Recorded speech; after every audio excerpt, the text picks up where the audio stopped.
Žmonės klausia, ką daryti su atiminėjimais vaikais Lietuvoje. Mes dabar turime tą kultūrą, kuri turbūt yra atėjusi iš Norvegijos, kad jeigu kažkas yra, kažkoks įtarimas, nepagristas, neįrodytas, iš karto atiminėja vaikus.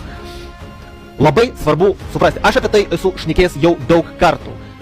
Jungtinių tautų vaiko teisių konvencija nustato, kad jeigu mes įtarinėjame, kad tėvai yra labai blogi, visokių tėvų būna, bet dabar įtarinėjame, kad labai blogi, atiminėjame vaiką, ir bet tą vaiką reikia atiduoti ne belekam, ne kažkokiam nepažįstamam žmogui, o būtent išplėstiniai šeimai.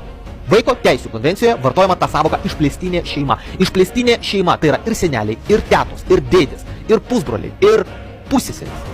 Suprantate, tai yra ketvirtos eilės pusbrolis. Jis yra išplėstinė šeima. Ir valstybė turi apklausti tą išplėstinę šeimą. Ir jeigu toj išplėstiniai šeimoj, o ten yra apie 100 žmonių, mes visi žinome, nebus ne vieno, kas galės pasiimti vaiką, tai tik tai tada gali atiduoti nepažįstamam žmogui. Išplėstinė šeima, tai plus dar yra krikštamotė, krikštatėvis, krikštamotės sūnus, suprantat, tai yra labai plati savoka. Kaimynas, tai taip pat yra išplėstinė šeima. Šeimos draugas, tai yra išplėstinė šeima.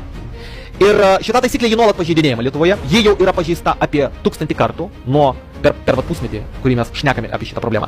Kaip Lietuva bando išsiskinėti? Lietuva yra pasirašius Vaiko teisių konvenciją, tačiau prezidentė ir Seimas atsisakė pasirašyti šitos konvencijos papildomą protokolą dėl skundų. Tai buvo padaryta tam, kad šeimos, iš kurių yra atimti vaikai, negalėtų apskust tą atėmimą Jungtinių tautų organizacijos teisminiam institucijom. Pagrindinė teisminė institucija, kuri turėtų nagrinėti šitą klausimą, tai yra Vaiko teisių komitetas. Tai Seimas ir prezidentė padarė, ratifikavo šitą konvenciją, bet ne iki galo, tam, kad Lietuvos piliečiai negalėtų apskust jų veiksmų Jungtinių tautų Vaiko teisių komitetui. Ir čia yra iš tikrųjų du labai dideli pažeidimai Lietuvoje. Lietuva nuolat atiminėja tą vaiką ir atiduoda ne į išplėstinę šeimą, o kažkam visiškai nepažįstamam.